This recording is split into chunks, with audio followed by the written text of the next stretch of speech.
ખેડૂત ભાઈઓ, આ વર્ષમાં આપણી પાસે જીરાના ઉત્પાદનની જે કાંઈ ઉપજ આવી છે, આ ઉપજનો ભાવ આપણને લગભગ આખી સિઝન દરમિયાન કોઈ પણ સમયે ખૂબ સારો મળી ગયો હોય એવું નથી બન્યું. અને છેલ્લા 2 મહિનાથી આપણે જોઈએ તો બિલકુલ તળિયાના ભાવથી આપણે જીરું વેચી રહ્યા છીએ. હવે અત્યારના દિવસોમાં વિતેલા 1 અઠવાડિયું કે 2 અઠવાડિયા દરમિયાન બજારમાં સામાન્ય રૂપમાં એવી ચર્ચાઓ ચાલે છે કે હવે પછી આપણે ત્યાં તહેવારી સિઝનો જે આવી રહી છે આખા દેશની અંદર, એની અસર બજાર પર થશે. ખરીદી થોડી નવી નીકળે, વધારે ખરીદી નીકળે તો બજારમાં ભાવમાં સુધારો બને. હવે આ એક શક્યતા છે અને આ શક્યતાથી સામાન્ય સુધારો બનવાની સંભાવનાઓ હોય છે. ત્યાર પછી બીજી ચર્ચા એટલે આંતરરાષ્ટ્રીય વેપારમાં આપણા જથ્થાનો વધારો થાય, એટલે કે આપણે ત્યાંથી નિકાસ માલ જે કાંઈ થઈ રહ્યો હોય એમાં વધારો થાય અને આંતરરાષ્ટ્રીય બજારના ભાવમાં સુધારો આવે તો આપણા ભાવમાં સુધારો આવે. પણ એ શક્યતાઓ અને સંભાવનાઓ પણ હજી શક્યતાઓના દરજ્જે છે, એનું કોઈ વાસ્તવિક સ્વરૂપ હજી દેખાતું નથી. ત્યાર પછી ત્રીજું અને થોડું દૂરનું કારણ જે કાંઈ છે એ કારણ અગત્યનું છે અને એ કયું કારણ છે એના ઉપર આજે આપણે ચર્ચા કરીએ છીએ. તો આજની આપણી આ ચર્ચામાં, આ એપિસોડમાં આપ સૌ દર્શક મિત્રો અવશ્ય બન્યા રહેજો. નમસ્કાર ખેડૂત મિત્રો, જય કિસાન, જય ભારત.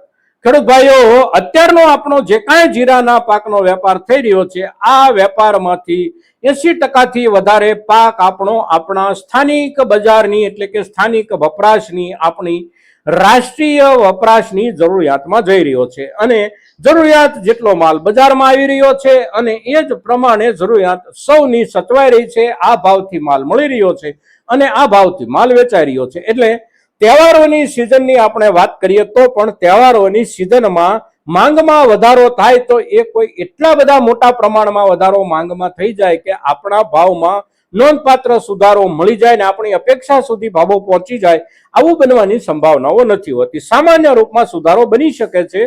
20 કિલોએ 100 રૂપિયા, 150 રૂપિયા કે મહત્તમ 200-300 રૂપિયા સુધીનો પણ સુધારો બની શકે. પણ એટલા સુધારાથી પણ આપણા જીરાના ભાવને આપણે વળતર લાયક ભાવ કહી શકીએ એ દરજ્જે અત્યારે આપણા ભાવ નથી. બિલકુલ નીચલા તળિયે આપણો માલ વેચાઈ રહ્યો છે. હવે બીજો મુદ્દો અને બીજી અપેક્ષા એટલે આંતરરાષ્ટ્રીય બજારના વેપારોમાં આપણું સ્થાન થોડું આગળ આવે તો એની શક્યતાઓ કેટલી? તો એની શક્યતાઓ આપણે જોઈએ તો આપણા હરીફ દેશો જે રીતે પોતાનો માલ જે ભાવથી વેચી રહ્યા છે અને સાથે સાથે જે ક્વોલિટી આપણી ક્વોલિટીની સાથે હરીફાઈમાં આવી શકે એવી ક્વોલિટી જ્યારે સસ્તા ભાવથી વેચી રહ્યા હોય, અને એમાં પણ ઇજિપ્ત જેવો દેશ, સિરિયા, ઈરાક, આ દેશો સારી ક્વોલિટીનું જીરું પકવી અને પોતાની નજીકના એટલે કે યુરોપના બજારો અને સૌથી દૂરમાં દૂર ગણીએ તો પણ આપણા દેશથી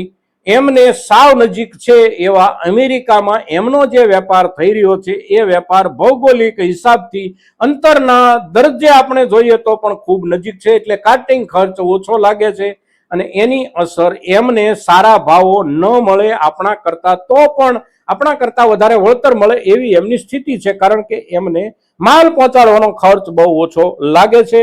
યુરોપના બજારો હોય તો પણ ભલે અને અમેરિકાના બજારો હોય તો પણ ભલે, એટલે એનો એમને સારામાં સારો લાભ મળી રહ્યો છે. સાથે સાથે ઇજિપ્તની અંદરથી કૃષિ પેદાશોની નિકાસ માટે સરકારની જે પોલિસીઓ અને સરકારી તંત્રની મંજૂરીઓ માટેની જે ઝડપ છે એની સામે આપણા દેશના તંત્રની અને આપણી સરકારની નીતિઓ અને મંજૂરી કે પરમિશનો માટેની ઝડપમાં બહુ મોટું અંતર છે. ત્યાંનો વેપારી જે આત્મવિશ્વાસ સાથે વેપારના ઓર્ડરો લઈ શકે છે સમયસરતાના ધોરણે, એ જ આત્મવિશ્વાસ સાથે આપણા દેશનો કોઈ પણ વેપારી આત્મવિશ્વાસથી સમયસરતાના આધાર પર નિર્ણય લઈ શકે નહીં એવી આપણા તંત્રની હેરાનગતિઓ હોય છે. એટલે આપણા વેપારીઓ પણ આપણા જેટલી જ મૂંઝવણ અનુભવી રહ્યા છે જીરા જેવા પાકમાં અને એને દુનિયાના બજારમાં વેચવાના મુદ્દા ઉપર. હવે ત્રીજો મુદ્દો જે છે એ અગત્યનો જે છે એ નવેસરથી એટલે કે નવી સિઝનના વાવણીના આંકડાઓ. હવે અત્યારના સમયમાં જીરાનો પાક આપણો અડધી સિઝન લગભગ વટાવી ચૂક્યો છે અને હવે જ્યારે અડધી સિઝન જેટલો સમય બાકી છે ત્યારે 2 મહિના પછી વાવેતરની શરૂઆત થવા માંડે કેટલાક વિસ્તારોમાં. હવે વાવેતરની શરૂઆત જ્યારે થાય ત્યારે નવેમ્બર મહિનાની આસપાસમાં થતી વાવેતરોની શરૂઆત પછી વાવેતરના વલણનું એક ચિત્ર સ્પષ્ટ થાય. વાવેતરના આંકડાઓ આવતા વાર લાગે, પણ ખેડૂતો જે વાવેતર કરી રહ્યા હોય એ વાવેતરનું ખેડૂતોનું વલણ જે છે એની પણ અસર બજારમાં બને. તો આ વર્ષમાં વાવેતરના વલણમાં ફેરફારો કેવા આવી શકે છે? તો વીતેલા વર્ષમાં પણ આપણને ખેડૂતોને બહુ સારા ભાવ જીરાના નહોતા મળ્યા, અને આ વર્ષે તો બિલકુલ તળિયાના ભાવથી આપણે માલ વેચ્યો છે. એટલે વાવેતરનો ઉત્સાહ, જીરાના વાવેતરનો ઉત્સાહ આપણા ખેડૂત સમુદાયમાં કોઈ વિસ્તારમાં નથી. પણ આખરે આપણે ખેડૂત છીએ તો કોઈને કોઈ વાવેતર આપણે કરવું પડતું હોય છે. એટલે વાવેતર જીરાનું પણ થવાનું જ હોય છે, અને એ થાશે પણ ખરું, પણ એમાં ઘટાડો આવવાની સંભાવનાઓ આ વર્ષમાં જીરાના પાકના ભાવ જે નીચલા દરજ્જે રહ્યા એના કારણે તો બની જ રહેવાની છે. પણ સાથે સાથે એક બીજી નવી શક્યતા જે બને છે, વાવેતરમાં મોટા પાયે ઘટાડો આવવાની એ શક્યતા છે. વૈકલ્પિક વાવેતર શિયાળુ પાક માટેનું જે અત્યારની સિઝનમાં ઉભરતું દેખાઈ રહ્યું છે એ વાવેતર છે સરસો અને રાયડાનું.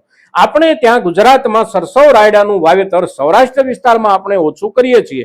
ઉત્તર ગુજરાતમાં એનું વાવેતર ઠીક પ્રમાણમાં થાય છે, અને ઉત્તર ગુજરાત પછી જ્યાંથી રાજસ્થાનની હદ શરૂ થાય છે ત્યાંથી રાજસ્થાનના ખૂબ બધા વિસ્તારોમાં સરસો રાયડાનું વાવેતર શિયાળુ પાકના વાવેતર તરીકે ખૂબ મોટા પાયે થાય છે. અને જે વિસ્તારોમાં જીરું વાવવામાં આવે છે એ જ વિસ્તારોમાં રાયડો અને સરસોનું વાવેતર પણ થાય છે. એટલે કોઈ વર્ષે રાયડાનું વાવેતર વધારે હોય, કોઈ વર્ષે જીરાનું વાવેતર વધારે હોય, અને વધારે ઓછું વાવેતર થવાના જે કાંઈ કારણો હોય એની સાથે સીધું સૌથી અગત્યનું કારણ હોય બજારમાં મળેલા ભાવો. કઈ સિઝનમાં કયા પાકના ભાવો સારા મળ્યા. તો આ વર્ષની સિઝનમાં જીરાના પાકના ભાવ બિલકુલ નથી મળ્યા આપણને. એની સામે રાયડો અને સરસોના જે ભાવ અત્યારે મળી રહ્યા છે ખેડૂતોને, અને છેલ્લા 2 મહિનાથી એમાં સુધારો આવવાની જે કાંઈ શરૂઆતો થઈ એ આવેલો સુધારો અત્યારે હવે સામાન્ય દરજ્જાનો સરસો રાયડાનો જે પાક છે એ પણ લગભગ 1 ક્વિન્ટલ 7,000 રૂપિયા આસપાસ વેચાઈ રહ્યો છે.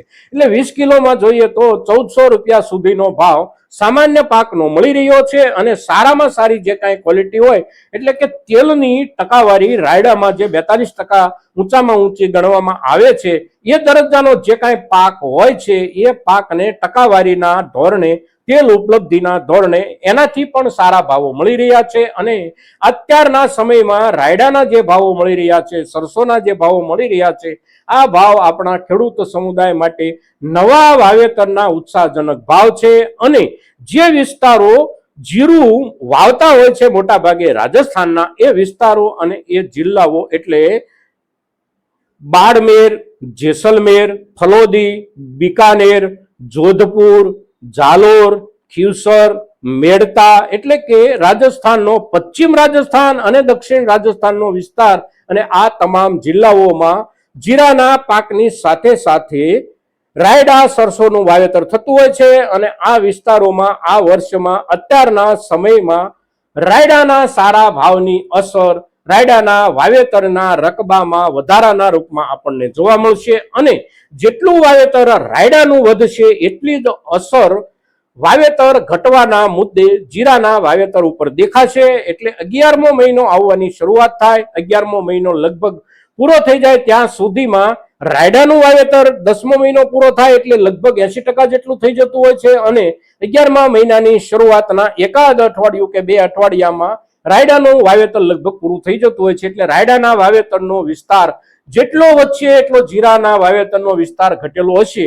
એટલે એના આધારે નવી સિઝનના ઉત્પાદનના અંદાજોમાં બદલાવ આવે, અને એ બદલાવના આધારે આપણા જીરાના પાકમાં જે તે સમયે ભાવમાં મોટા ફેરફારોની શક્યતા બને છે. એટલે વાવેતર નવી સિઝનનું જે કાંઈ થાય એ વાવેતર ન થાય, અગર તો વાવેતરના વલણો સ્પષ્ટ ન થાય ત્યાં સુધી આપણા જીરાના ભાવમાં બહુ મોટા સુધારાની અપેક્ષા નથી. બજારમાં તહેવારોની સિઝન ગણીએ કે વિદેશમાં કોઈ એકાદ જગ્યાએ થોડો વેપાર વધે અને ભાવમાં સુધારો આવે તો એ સુધારો એકંદર સામાન્ય રૂપમાં રહેશે. મિત્રો, આજના દિવસે અત્યારના સમયથી લઈ અને નવી વાવણીના સમયની જે કાંઈ ચર્ચા વિચારણાઓ કરવા જોગ હોય એ મુદ્દાઓ ઉપર જ્યારે આપણે ચર્ચા કરીએ છીએ આપણા જીરાના પાકને ધ્યાનમાં રાખીને, ત્યારે આપણી આ ચર્ચા મહત્તમ ખેડૂતો સુધી પહોંચે ખૂબ જરૂરી છે અને આપ સૌના તરફથી એ પ્રયાસો થાય એવી અપેક્ષા સાથે જય કિસાન, જય ભારત.